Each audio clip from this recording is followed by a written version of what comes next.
Chats with Firefighters. The men and women behind the helmet.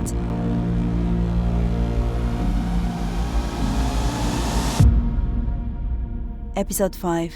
Scott Freitag, former fire chief in Arizona. Hi, Scott. Welcome to Chats with Firefighters. Good morning. It's good to be with you. Good morning. So we're with Scott Freitag, former fire chief in Arizona, and the title Scott chose today is Never Give Up. Can you tell us a little bit about the title you chose for today's episode? Absolutely. Several years back, I was asked to share my life story at a senior center in the area where I live and where I was the fire chief. And at the end of my presentation, one of the ladies in the back of the room put her hand up and asked, "Do you know why you are where you are today?" And when I present, I use a lot of humor, especially self-deprecating humor. And so my response was, dumb luck. And she said, "No, that's not it. If you think about your life story, no matter what's happened to you, you've never given up. You've always just pivoted and kept moving forward." And she said, "That's why you are where you are today." I love that. You know, sometimes strangers can say a lot of truth about ourselves, and that was one that was resonating with you that day, right? It was. I had never looked at it that way. I just had looked at my life and the mistakes I've made, the things I've done right, the directions I've taken. And I've always said, well, that didn't work. I guess I'll try this. And never thought of it in context as a whole to say, wow, I really have never given up. And it didn't matter whether it was my own stupidity or something someone else did that caused me to go a different direction. I just pivoted. I love that. Keep going, never give up. That's great. Yeah, absolutely. So let's talk about your journey. So you obviously had a long career in the fire service to be a fire chief. So how did you get into the fire service? Was it like something that you knew you were going to do your whole life, or did it happen to you? How did you get into the fire service? I wasn't sure what I was going to do with my life. I was married and had a small child, and in the military, I had been an air traffic controller. And so I had put in for the FAA school to be a civilian air traffic controller. I got my acceptance letter, and about a week or two after I got the letter, they shut the school down, the FAA school. And I was like, oh no, what am I going to do now? I have a wife and a child. This was my career and direction. Now what?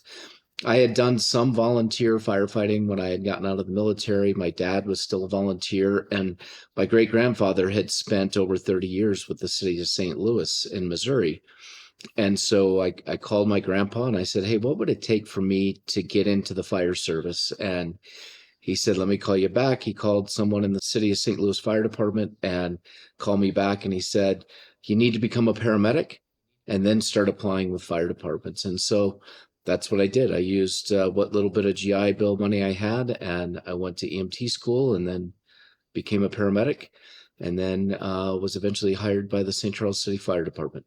So you have a family history in the fire service. I did, and unfortunately, I really didn't know my great-grandfather, although today I have his helmet as well as his retirement badge from St. Louis Fire Department. I also have his entire employment record from the day he was hired until the day he passed away in retirement.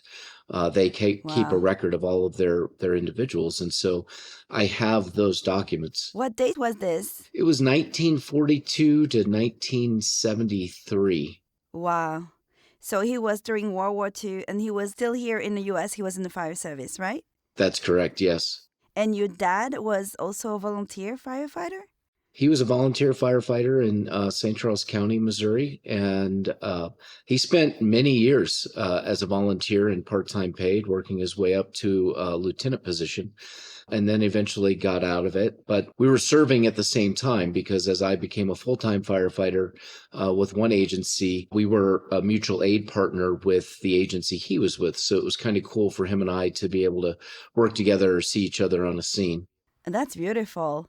So you were in the military first. That was your first career, right? Your first step after high school, I'm guessing?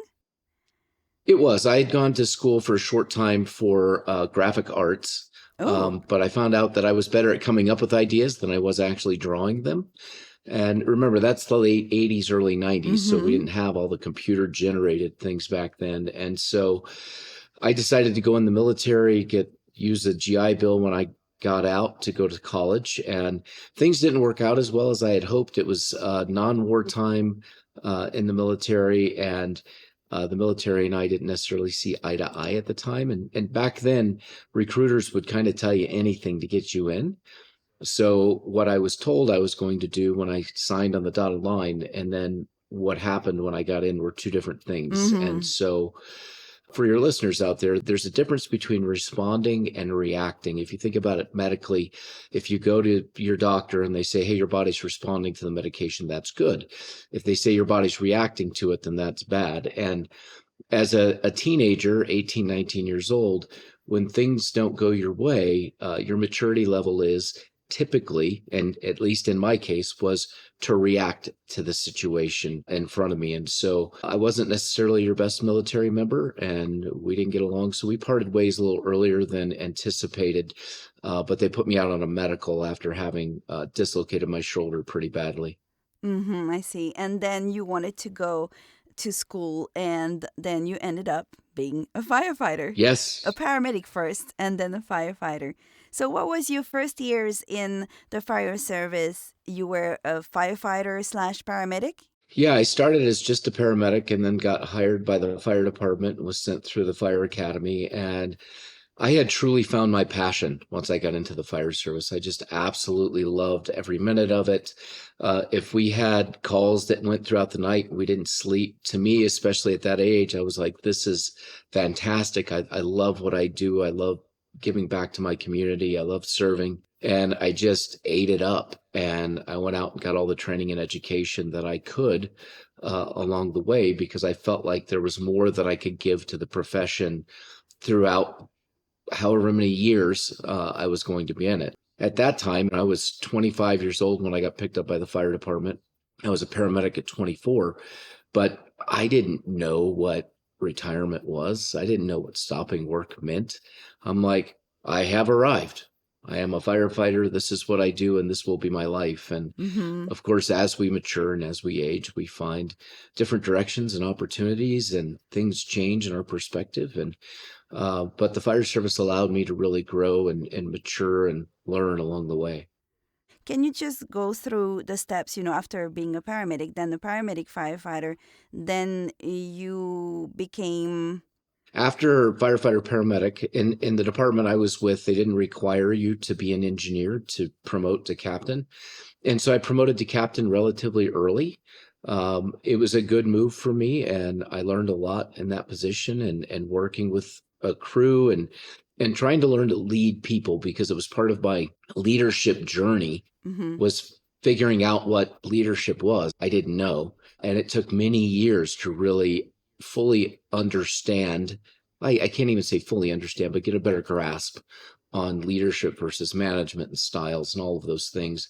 So I became a captain, company officer, and then an opportunity came up some years down the line for me to go to a different agency as an assistant chief of operations. At the time, we didn't have battalion chiefs, so we didn't have that position. So really moving from company officer up into an assistant chief of operations position was a fairly big leap. Mm-hmm. But I made it, and I had to learn that position throughout the years as well. You were saying like you took advantage of a lot of educational opportunities. So would that take being the leadership education, management education? What kind of were you studying at the same time you were growing into a fire captain and then assistant chief? I I wasn't smart enough to go to college and stay in college when my parents were helping pay for it. So I waited until I was older and had to balance college with a career. And you had to pay for it yourself. Right. And I just paid that thing off just a couple of years ago. Good for you. But what I did was kind of a balance of things, right? Because one of the issues in the fire service is if you get injured, are you going to be able to come back? And if not, if you're injured to the point where you can't work in the fire service anymore, then what are your options? So I went and obtained my associate degree in fire service technology, and then I went to Lindenwood University and got my bachelor's degree in mass communication, and then got a master's in business administration.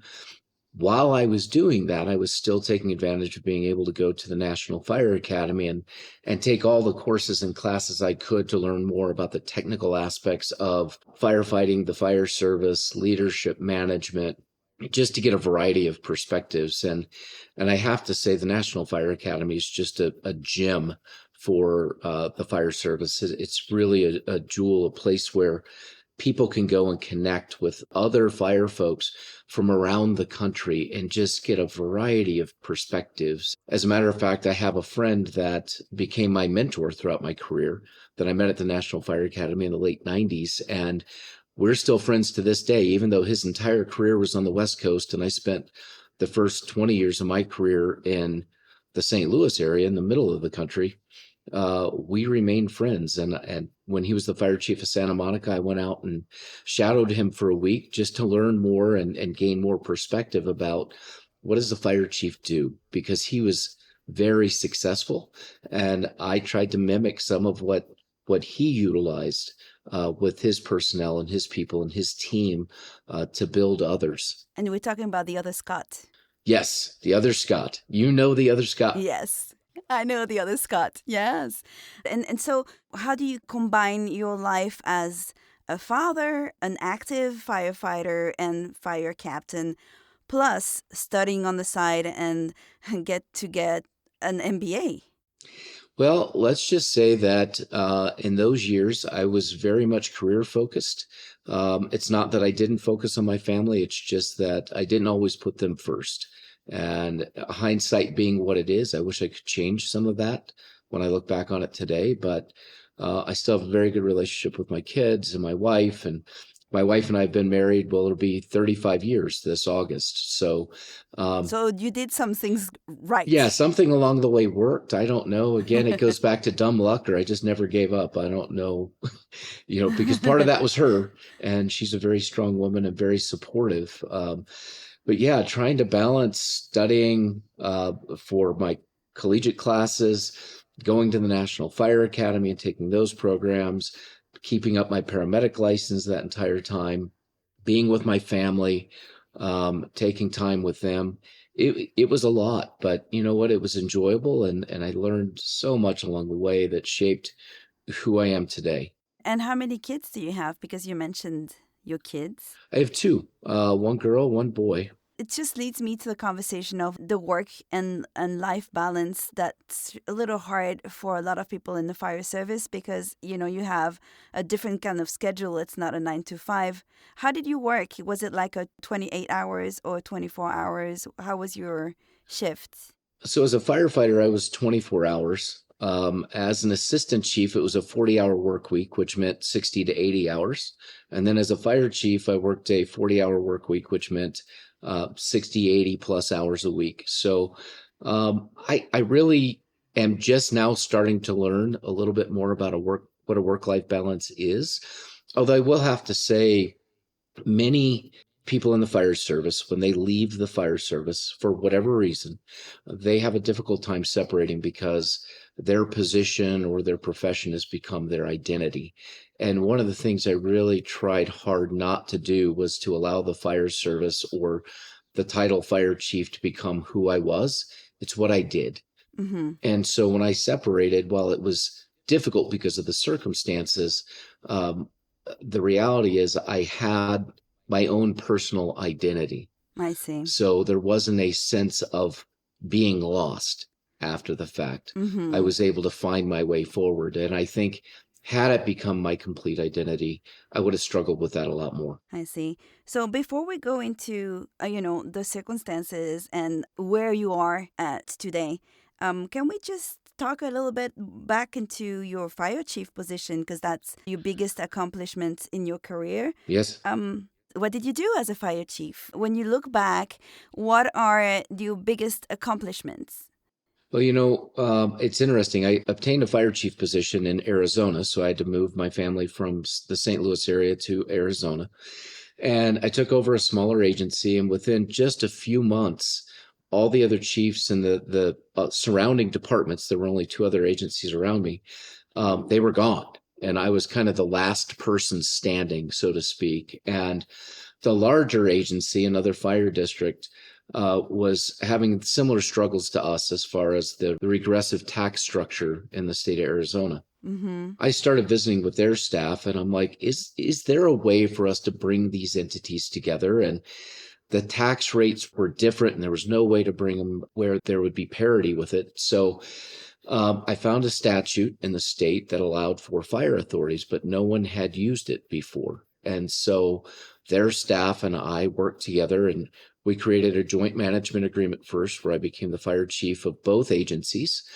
And then over the next 12 to 18 months, we worked on creating the first fire authority in the state of Arizona.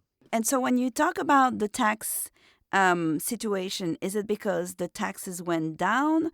Can you explain a little bit what the tax situation was? I'm a little Yes. lost. So fire districts in the state of Arizona are funded solely by property taxes. Mm-hmm. And when we had the market crash of 07, 08, 09, the state of Arizona had the vote throughout the state to change the tax structure for fire districts. And it put severe limits on a fire district's ability to gain funding, even through property tax, because Mm-hmm. prior to that change, the fire districts, that the amount that they were able to tax was based on the full cash value of the home.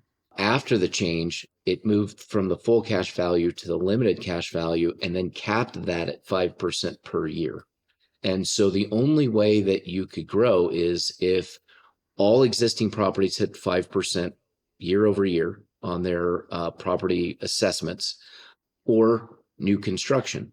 And so it's unlikely that every single property within your jurisdiction is going to hit a 5% annual increased assessment. So new growth or new revenue is really mainly related to whether or not you have new growth. And without that, you become very stagnant. And in the fire service, it's not stagnant. If you're not moving forward, if your finances aren't moving forward, you're falling behind. Mm-hmm. And so it was and it still is today, very challenging in the state of Arizona for fire districts. That's really interesting because actually, right now they're voting in Florida to take all the property taxes out. And the challenge is how they're going to be funding a lot of things that are funded by the property taxes. I mean, obviously, as homeowners, I'm pretty sure people don't want to pay taxes Sure. because who wants to pay taxes? But those taxes also are vital for function of like fire service or other things because it's not only the only thing that those taxes are funding. So that's really interesting how it goes deep into how do we fund the public institutions and the agencies that are helping the community without those taxes. Right. So you were able to find a statute that helped get more funding from the state? No, not at all. So the other thing, real quick, with the change for fire districts in the state of Arizona, because California had a proposition that passed at one point that froze the values of homes in California. And what they found pretty quickly was that because the property values were frozen, your special taxing districts, like your schools, your fire districts, could not keep up financially. So they went back and they changed the law to where when the property sells, the assessed value of the property resets to what it should be for that time period. In Arizona, it just freezes the property value. So it never resets. So there's no opportunity to regain the lost revenue for special taxing districts in the state. And in regard to Florida, the reality is taxes are going to have to come from somewhere. So you can do away with property taxes and make yourself feel good, but you're going to pay on the back end somewhere else, or you're going to lose significant services. It's just government. Yeah. So how did it work for you? Can you tell us a little bit more about what you were able to accomplish? Sure. So when you look at bringing two agencies together like we did, we went from one agency had 3 stations, one had 7, and then there were a lot of satellite facilities. And what we said is, well, how many fire chiefs do we really need to run 10 stations? Right? Well, we need one. And as two separate agencies, there's two separate fire chiefs come together as one agency. Now there's one. The other agency was near the max capacity for supervisory levels. So if at 7 stations, if they were able to add an 8th station, they were going to have to add additional battalion chiefs. When we looked at it, we said, well, this agency has battalion chiefs, this agency has battalion chiefs. If we combine them, then we have the ability to grow by 4 stations without ever having to add more middle management positions, which the board really appreciated. So when we put it all together in that first year, we projected that we'd save around $450,000 for the two agencies. And at the end of that first year, we were able to show a savings of well over $650,000 in year one. Did you have to retire a few people though? Because if you're combining the two agencies, there is a little bit of redundant. There was redundant fire chief and redundant battalion chiefs. We didn't actually, because to have 10 stations, we needed 6 battalion chiefs. And so that's the number that we had by coming together. At the time, there was only one fire chief, and that was me, because the other agency didn't have one. And with the savings, we were able to maintain staffing levels. But there's little areas that you save that people don't think about. So for an example, if you look at your general liability insurance, well, if you have a structure fire and 2 agencies respond with 2 different names on the doors, that's 2 different incidents for insurance purposes. So this agency has, call it agency 1 has insurance and they're being charged for that. And then agency 2 has insurance and they're being charged for that. Well, if you bring the 2 agencies under one umbrella, and now the 2 have the same markings on the door because they're the same entity, well, now that's 1 incident. So we actually save money on the insurance side by bringing the agencies together as well. And then our buying power was better as we move forward. So when you're talking about the insurance, the agency's insurance or the people's insurance? The agency's insurance. Okay. So a fire chief position is really into leadership and also a lot of politics and management and a lot of administrative work. Did you go to the scene still as a fire chief, or were you in a more distant overseeing position? For the most part, I was in a more distant overseeing position because I had 3 assistant chiefs that worked with me, plus we had the battalion chief. So there were multiple levels there. And with an agency the size that I ran, the fire chief was more of that political position and oversight and finance and leadership and training and all of those things. That's not to say I didn't go to the scene, because if I happened to be on the street and I heard a call that sounded significant, I would respond. Or not long before I got out of the fire service, we had a 685,000 square foot apartment complex that had been under construction that someone lit on fire sometime before 1 o'clock in the morning. The call came out at 1 o'clock in the morning. So I was there for that incident, and that would be an appropriate place for a fire chief of an agency the size that I had, is to be front and center with that, be with the crew, be with the command staff, and then act as that liaison for the building owner and community leaders and elected officials, because that's a significant size event. Mm-hmm. Did you miss that action when you got into more of a management position? You know, when I first became an assistant chief back in St. Louis, I still responded a lot. So I wasn't out of it, other than I wasn't dragging a hose and fighting fire. I was still there on the scene managing incidents. And then I moved up to fire chief, and I got to say, I was so busy and was having so much fun running an agency, building an agency, doing things at the state level to try to improve the overall environment for firefighters and for communities, that it was a different type of action, but it was something that I enjoyed greatly. If I had to look back and say I missed something, I would say that it was being a paramedic firefighter on a fire-based ambulance, because in that position, you ran fires, you ran medical calls, you weren't restricted to one area, so you were busy and on the go all the time. I loved that. I absolutely loved it. But I really kind of excelled at the political and management and leadership side of the house, I think. And it was a lot of fun doing what I was able to do. And what were your biggest challenges as a fire chief? We're talking about all the responsibilities that a fire chief has. What were your biggest challenges when you were a fire chief? So we'll start with one word, and that's time, Hmm. right? I mean, it being a fire chief and trying to do all the things takes a lot of time, but there were also struggles with personnel and other agencies. For example, we were in a position where we were held hostage in the state by a private ambulance company that was telling us they wouldn't be on scene for an hour or an hour and a half. And so my crews were having to try to transport patients in fire engines or in their personal vehicles to get critical patients to the hospital, or having to work a cardiac arrest on the scene with no ambulance support or backup. And so I found a little bit of a loophole in the system in the state and borrowed a couple of what I call rescues, quote unquote, from a fire department out of the valley. And they weren't considered ambulances as long as they weren't operated in their jurisdiction or by their people. And so we used those to fill the gap. And we really needed change in the state, and we needed change in our area. So I was the president of the Arizona Fire Chiefs Association for 3 years, and I worked with a group of people, and we were able to get the first substantive changes in ambulance licensing laws in 40 years in the state. I was able to help a second private ambulance company come up into our area, which provided additional support.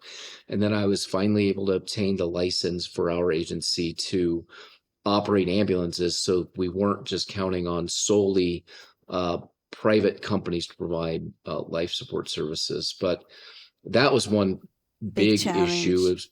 Yeah, it's a challenge and an accomplishment at the same time. It took 9 years to get that done, but we did it. But internally, it's always people, right? I mean, people in politics are usually Hmm. the biggest challenge for someone in a leadership management position, especially in a governmental agency. So we had the same challenge as every other fire department across the country has. And if you haven't seen it yet, wait, it's coming. And that would be issues with drugs, issues with alcohol, Mm. mental health issues, significant mental health issues. We had a suicide in our department. We had an attempted suicide that landed in the ICU. We had a drug overdose that led to a death. And those happened in pretty quick succession. And those were challenging times to work with that, because yes, that person may have done, on the taking the drug side, the narcotics, right? They didn't seek to go out and get hooked on drugs. Many of them had an injury, and they were provided narcotic medication for pain, and those things can be pretty Hmm. addictive. So trying to work with people to do what was right, and in some instances we had to let some people go because there was no way to hide it. And the way I looked at it was, if you came to me in the morning before you put on our uniform and you said, I have an issue, then we are absolutely right now going to get you some help. But if you come in the morning and you put on that uniform and you get drug tested for some reason, and we find that you have drugs in your system or alcohol in your system, well, then that's a bigger problem, because at that point you've undermined the trust of your crew. You've endangered your crew. You've endangered the public that you committed to serve. Yeah.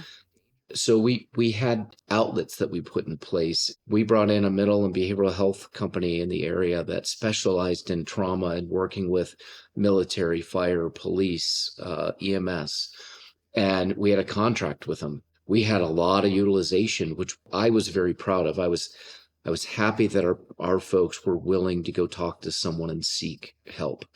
So that was a significant challenge, especially when you have a suicide. And unfortunately, that's becoming all too common across the United States and agencies and in every state. That's extremely sad. So that leads to mental health awareness. Obviously, there's a lot of things that you see as a firefighter that, you know, kind of haunt you. Right.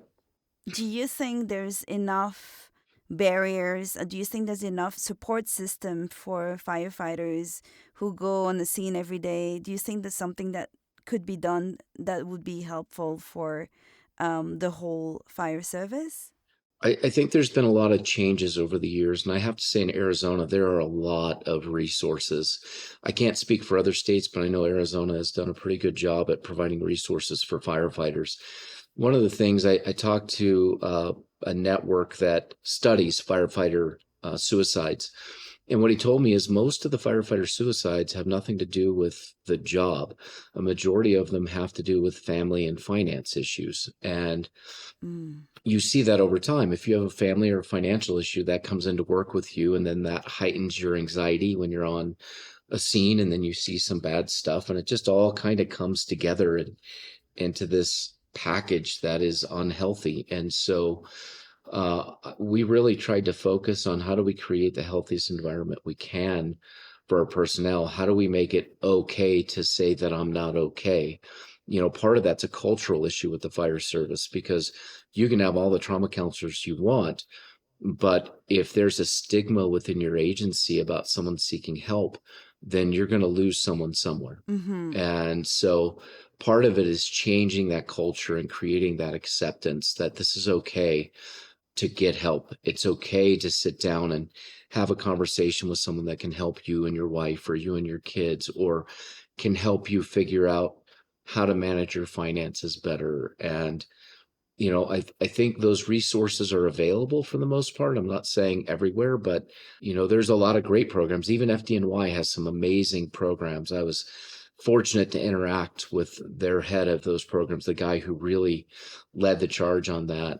That's New York, right? Yes. That was a challenge over the years is dealing with that. And then cancer's become a really big problem in the fire service. Yeah, I was going to talk about cancer as well. Mm-hmm.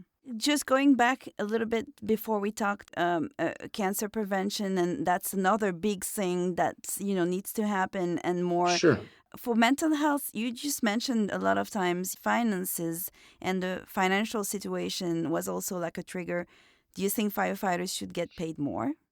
I mean, there's definitely a case, but in some instances, firefighters make pretty good money in a lot of agencies around the country. Not all of them, but a lot of them, they make really good money, especially with the opportunities for overtime. I think part of it is a lot of folks start in the fire service when they're very young, right? And they still have some maturing to do. And so if agencies can provide that assistance to them, that guidance from firefighters that have been around longer, that could serve as mentors, because a firefighter gets a job, they get some overtime, they start, and then the next thing you know, they're driving in a brand new pickup, and then the overtime dries up, or hey, that brand new pickup needs a boat behind it or a camper behind it. Now we're extending that as well, and so Mm-hmm. there's a lot of decisions that firefighters make, like a lot of other people in the country, that are just not good financial decisions. And I think there's, in my opinion, a responsibility in the fire service to help provide some of that mentorship,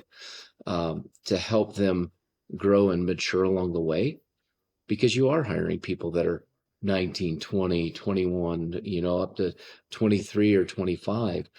And those folks are still trying to find their way in life. Mm-hmm. So if there's something that we can lend to them that will help them make better decisions along the way, I think that we should try to do that and offer it to them. I see.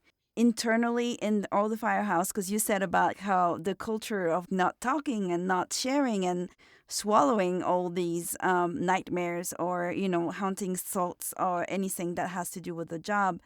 Um, do you think globally something can be done to change a little bit the mentality, or do you think the mentality is already changing? I think it's changing for the most part. At least in Arizona, it's changing. Again, I can't speak for every state, but those chiefs that I've interacted with over the years, for a year, I was the Western Fire Chiefs Association rep from Arizona. And when I talked to those chiefs, they were working towards some of the same end goals I was, which was to change the stigma, Mm-hmm. to improve access to care, to bring the families together. I mean, if you think about it in the fire service, especially early years of fire service, the fire station was a community hub, right? Families came to the fire station. They had Christmas at the fire station. They did Thanksgiving at the fire station. Families barbecued together on their days off. And today, we have cell phones. We have separate bunk rooms, which are needed. but it starts to create a division. And now not everybody's having dinner together at the table, or people choose to live farther away, or for financial reasons can't live in the same community that they serve. And so there's a disconnect between the individual members and the community. And so you don't see as much of that coming together as we used to. And I think we need to try to get back to that. We need to get everybody back to the kitchen table. We need to get families together to hang out, and so that you know each other's kids as they're growing up. And I think that makes a big difference in the fire service culture and environment. Yeah, that's one of the beautiful side for me, seeing it from outside, the family and the brotherhood that you have. It's beautiful, but that's not something that we have in a lot of other industries. Yeah, That's something that's beautiful to mention, like how to maintain that culture of sharing and, having the others back if they need to talk or need to lean on you. yeah, So we were talking also about the cancer prevention, and obviously, I was talking with someone else who's also a retired fire chief, David, in 2 episodes ago, and he shared that he thought that he was going to get cancer. He just didn't know when and what. And that's right. something that's very heavy also in the mental health side of firefighters, because if you know that you have like that threat on your head, that's really hard to handle. As a fire chief, did you work on cancer prevention as well? I did. I did a lot with that. And I'm with David. I'm like, well, I think it's a matter of when, not if, just because at the time that I came up through the fire service, we didn't know about all of that. So we would wear our gear after a fire into the firehouse. We would not have a mask on when we should. Today we know better, Mm-hmm. and we still struggle with getting firefighters to follow through on those things. But I did a lot of work in the state. I sat on a Senate committee at the state level in Arizona to study firefighter cancer presumptive laws, and we were able to get the first laws passed in 2017. And then we went for an expansion of those laws in 2019. And fortunately, the Senate president at the time, Karen Fann, she was a good friend. There were some things that she felt were a little out of place in what the firefighters were asking for. And so we sat down and we brokered a deal, and we were able to get the presumptive law expanded. We also, for fire districts, created our own fire district workers' comp pool that is supposed to lean into cancer coverage. I'm understanding that they're not leaning into it as much as we think they should, and hopefully that'll get corrected. Additionally, in the stations, we started trying to retrofit the stations as we could afford, adding gear rooms for the gear so that negative pressure, added a simple 5-gallon bucket, brush, and some dish soap on an engine can remove 85% of the contaminants off your gear before the firefighters take their gear off. Interestingly, we put that on, and I said, here's what we need to do. And I could not get the firefighters to Do it? wash the gear after a fire. And even with the gear rooms, the idea of it is, hey, you got to keep the door shut to the gear room. And there wasn't a day that went by that you wouldn't walk into a station and find that somebody had propped the door open with a rock for some reason.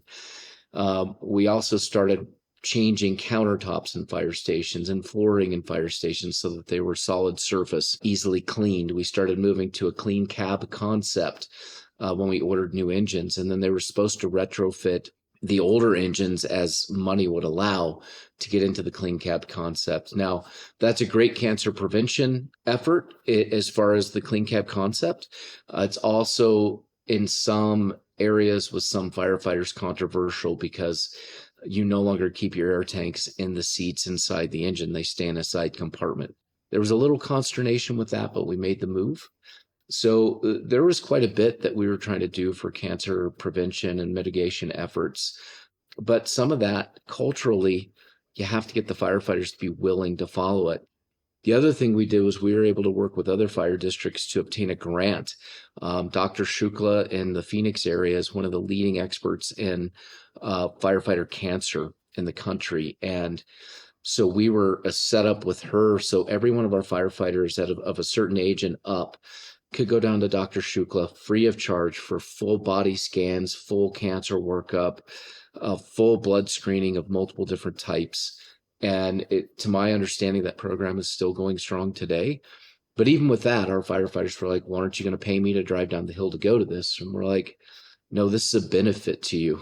Well, it's a free Yeah, it's a free service. service. Exactly. So just go. Exactly. And I went and did it and then tried to promote it from that standpoint and worked closely with Dr. Shukla to try to get those things, get people interested and willing to go down. And hopefully there's more people doing it today, but there's only so much you as the chief can do.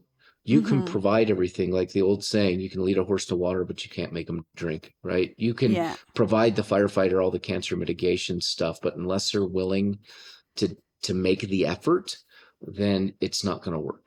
So it may come to education on the firehouse level.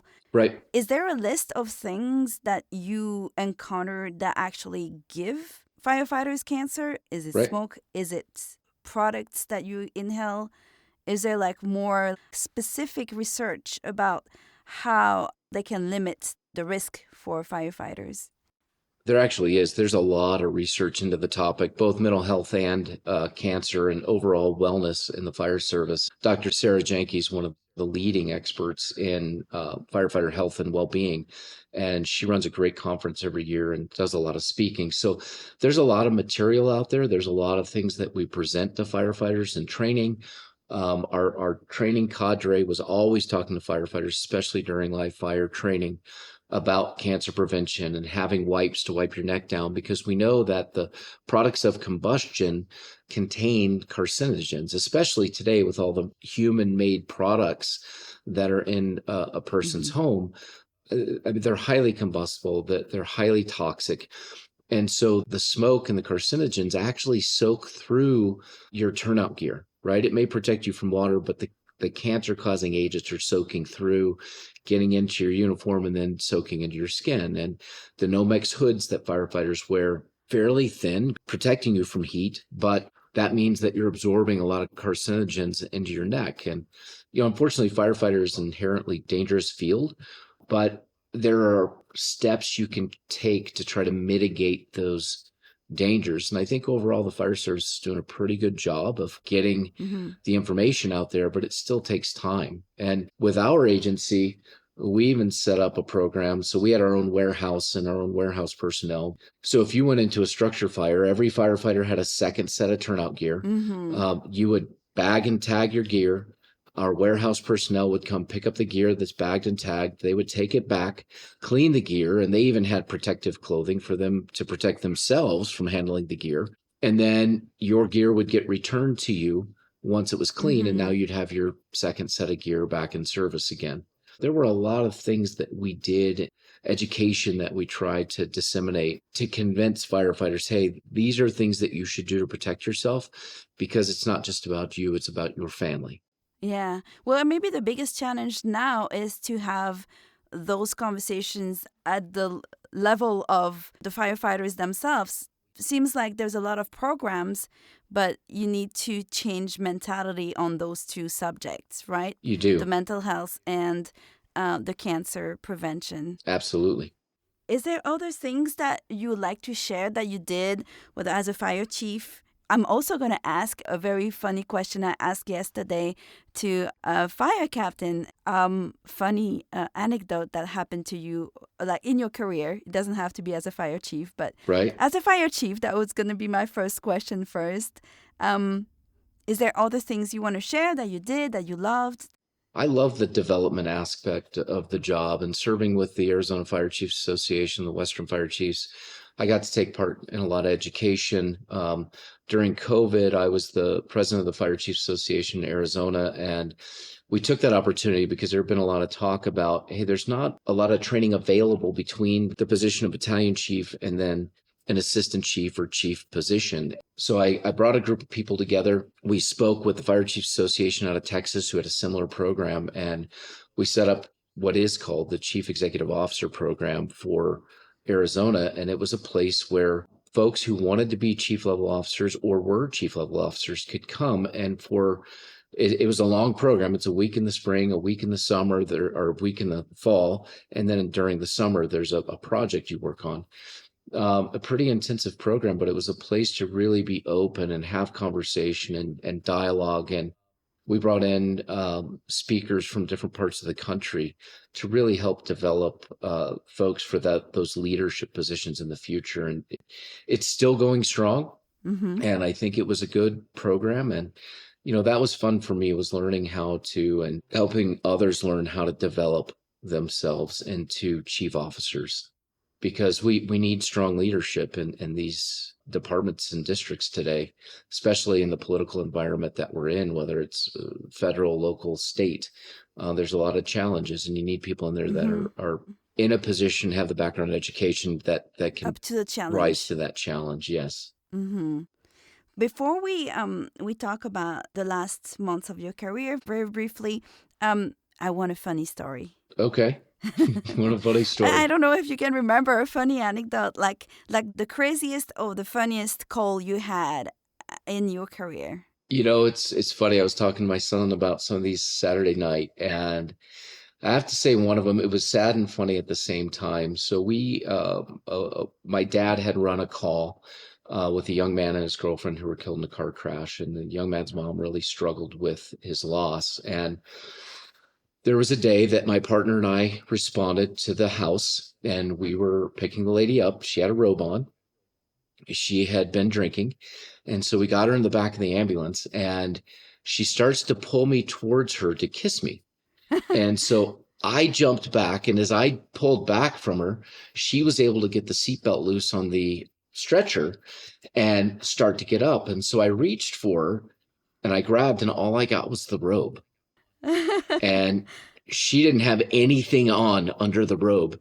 And so I looked towards the front of the ambulance for help, and all I could see was my partner. His head is on the steering wheel, and his hand is slapping the dash because he's laughing so hard. And I look at the police officer behind me because he can clearly see into the ambulance, and he's sitting back in his seat laughing. And I'm like, one of you two guys needs to help me with this, because now I have a patient who is having some mental issues, and she's naked and she's intoxicated, and I'm a guy, and I'm thinking, there's nowhere where I'm going to grab her. This is going to go well for me. That's kind of funny and sad at the same time. You're right. It is. The officer got out of his car. She threw the back doors of the ambulance open. He was standing there. That gave me time to reach around her and put the robe back on her and just gently pull her by the shoulders and get her back on the cot, so that the scene didn't escalate. But I always remember that, because I remember looking at my partner who was driving that day and just seeing him laughing and not doing anything to help me. Yeah, exactly. You're on your own. Which is what we do. I mean, but there's so many funny things like that happen in a career, and that was one that just stands out to me. Oh, and did you have any adventure with animals like dogs, cats, wild animals? I got in trouble with my battalion chief once because someone called the station and they're like, the dog chased the cat up in the tree and the cat won't come down. I'm like, okay, well, where's the dog now? And they're like, well, he's tied to the bottom of the tree. I'm like, well, take the dog away from the tree. Start with that. And Yeah.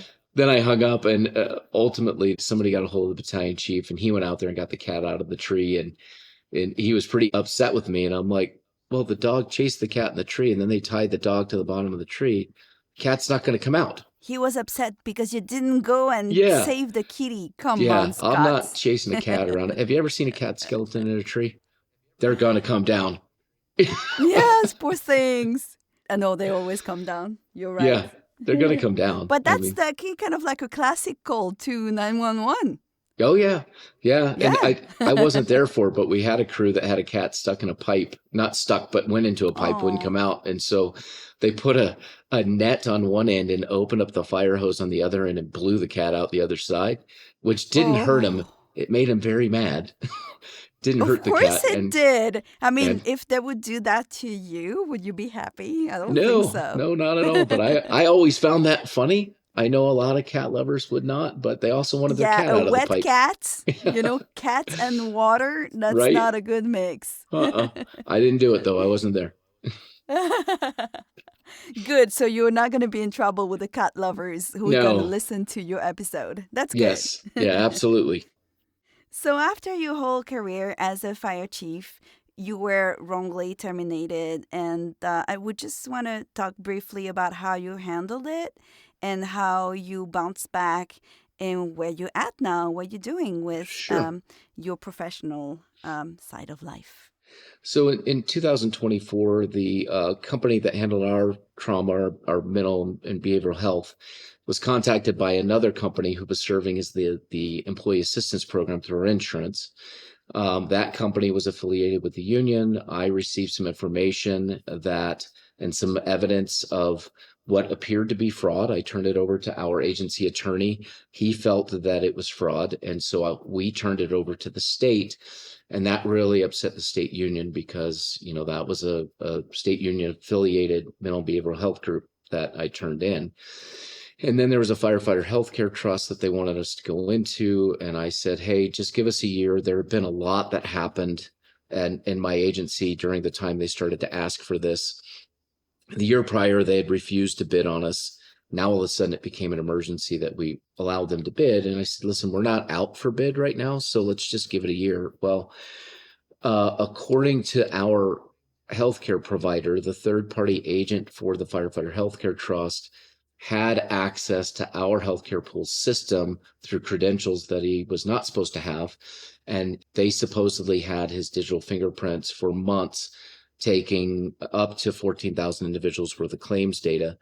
And our pool system actually filed a federal complaint. I have no idea where that is today. And I didn't know that our union president had 3 quotes provided to him, and he had worked with these folks, provided to him using the data that was obtained inappropriately, according to what I was told. So that became a problem. And because I wouldn't give them the data myself, there was no way to hide that this information didn't come from us, right? It was taken some other way. And so I became a target at that point. And it was like 4 months in 2024. I found out the day before I left for a Harvard program to study on campus for 3 weeks that the state union president had gotten up at the state union conference and said, Chief Freitag's gone rogue. We're going to run him out of the state. And then things just started to unravel from there. The union president for our local peers started filing complaints against me while I was out of the state. Those were all investigated. All were found to be unwarranted, no basis. And then there was another investigation into a complaint filed by some other union members about a battalion chief, but they were really trying to target me. That turned into a whole thing. I was taken out of that because I was investigated for it and cleared once again. And then the last thing was I was at my final board meeting. I didn't know it was my final at the time. It was a big joint board meeting. There were like 100 union firefighter folks who'd come out of the valley and everywhere. And they had been out publicly accusing me of not supporting cancer mitigation efforts, was absolutely false. It couldn't be further from the truth. Refusing to take care of our fire stations, which we had pages and pages of documentation to show everything we had done for cancer mitigation. And it was really just a nasty time, especially on social media. It was horrible. And that night, there was some talk of, well, Chief Freitag bullies and retaliates, and they're opening another investigation. And I'm like, there is zero evidence I have showing that I've ever bullied and retaliated against anybody. The administrative staff, the assistant chiefs that worked with me, the battalion chiefs are all like, this is untrue and unwarranted. But the union had been able to turn enough board members politically to terminate my contract. But because there were no findings against me and they decided not to move forward with the bullying and retaliation investigation, they just severed my contract without cause. Mm-hmm. And so that was the end of my career there. But the union did a media push after the fact, and the media did not do their due diligence. They did not call me. They did not get my side of the story. And so 3 months after I was terminated without cause, someone contacted me and said, you should Google your name. Mm-hmm. And I did. My reputation was just trashed. And so my fire service career came to an end. And Other municipal governments didn't want to look at me because when you Mm-hmm. Googled my name, it looked bad, even though it wasn't true. And so I was kind of stuck with what am I going to do now, right? And I talked earlier about not being defined by the title of fire chief or my position in the fire service. I was an individual who did a job. Mm-hmm. So I just had to pivot. And a friend of my wife's from high school said, "Hey, listen, I'm thinking about shutting down my contracting company. Why don't you buy into it with me, partner with me?" And then that led me to get my real estate license. And today I'm working to kind of divest myself of the contracting side of the company because it's just, I don't have fun with that. But being in commercial real estate, that I am enjoying it. It's fun. It's different.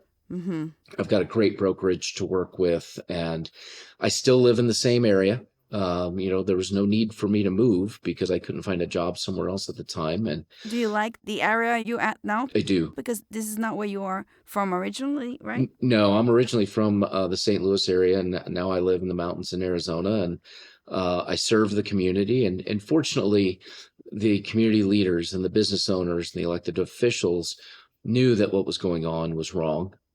They knew it wasn't Mm-hmm. true, and so they continued to support me throughout what was happening at the agency. And then after I was gone from the agency, they continued to come out and support me in the community and invite me to stay. And they've helped me through the contracting side. They've helped me through the real estate side because, they're just good people that I get to interact with. And so Mm-hmm. it's nice that I got to stay here and still be a member of the community and still engage like I was as the fire chief, just in a different capacity now. And so it's been good. Do I miss the fire service? Yeah, I wish I could have finished my career out on a high note. I think I served as a fire chief for 11 years and 2 months. And during that time, we did a lot of amazing things. Not everybody got their way all the time, but you have to have accountability in an organization. But I think I did the best I could to support folks as individuals in their professional and personal lives and providing cancer mitigation efforts and access, as well as mental and behavioral health. And, it's unfortunate, but I'm still friends with some of the folks there and we talk. I don't go by the fire stations or the training center or any of the other facilities. I stay away. Mm-hmm. But, I'm happy with the 31 years I spent in the fire service. Despite the last 4 months, it was a good career. The last 4 months didn't define your career. No, I don't think it did. I think some wanted it to, and it doesn't, it didn't. And I just had to accept what happened and pivot and never give up Yeah. and go in a different direction. And that's what I did. And, a year and a half later, it still stings a little bit, but I can look back at my overall career and smile and feel Be like, proud of your accomplishments. yeah, be proud of my accomplishments, proud of what I did, remember all the great times that I had. And, I'm just happy. I'm happy today. And I'm glad that the woman at the Senior Living Center pointed out what she did, because her words had a profound effect on me that she'll never know how impactful that was, what she pointed out, because That's beautiful. at the time I may not have recognized it, but today I do. Do you think being a fire chief is a dangerous position? Yes, 100%. The fact that I Yeah. made it a little over 11 years is pretty good. It's not unheard of, but it's unusual. Mm-hmm. But the way that I was taken out also was unusual and significant. But Mm-hmm. it is what it is. As a fire chief, you are a target of political fights, and yeah, it's very unfortunate. That's part of the position because it's a position that has a lot of power to do things better for the service. So Right. it's a bit of a sad note. But every Yes. field has politics. I can tell you because I'm aware of the politics around me Yeah. as well. So but it's very unfortunate that you had to go through this, and I'm so happy that we can end up with the very positive and high notes of the never give Yes, up. absolutely. And we want to know what you're gonna do, and like how successful you are in that new page of your professional Yeah, life. it's a whole new chapter, but and I'm hoping to be able to get back out and do some speaking again in the future because I still think I have a lot to share from my time in the fire service and the opportunities that I had and the exposure I had to the Naval Postgraduate School in Harvard and the National Fire Academy and a public certified public manager program through ASU and the different things that I accomplished and building groups where you had synergy to get bigger things done, whether at the state level or locally. And so I still think I have a lot to share with the fire service as well as just public service in general. Um, Mm-hmm. but I think there's a time there that there has to be a little bit of separation and hopefully allow Yeah. the Google search thing to get itself healed a little bit. Separation and like healing, exactly. Healing for yourself too. Healing for the external things that you cannot do anything about, but on your internal, being too. And that's great that you're doing so well. And thank you so much for Well, sharing all thank of you for this with inviting us. me. I really, really appreciate it. Thank you so much, Scott. It was so nice talking to you, and please keep in touch. Absolutely. I look forward to catching up with you again sometime, hopefully in person. Thank you, Scott. Bye bye. Bye. This was Chats with Firefighters on most podcast platforms and on YouTube. Follow us on Instagram and Facebook. Chats with Firefighters.